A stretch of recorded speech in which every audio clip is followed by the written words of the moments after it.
ito gusto ko lang linawin ha, kasi maraming camera ngayon, maraming vloggers. Never po ako nang hingi yung nagpa-picture ng 1.5. Oo, na may kinikilala akong vlogger, may kinikilingan ako. Nagkataon lang talaga yung mga kilalang vlogger, yung mga influencer, yung mga social media influencer na kilalang mga vlogger na may appointment yan sa akin. Pero ngayon, nandito kayo, entertain ko naman kayong lahat dahil free ako.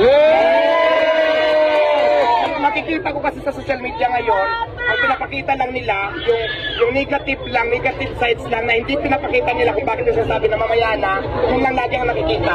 So dapat ipapakita niyo yung whole video. Opo, kami na ba doon? Short clips lang na kumakalat kayo na, ito yung attitude niya. So, ayun kayo eh.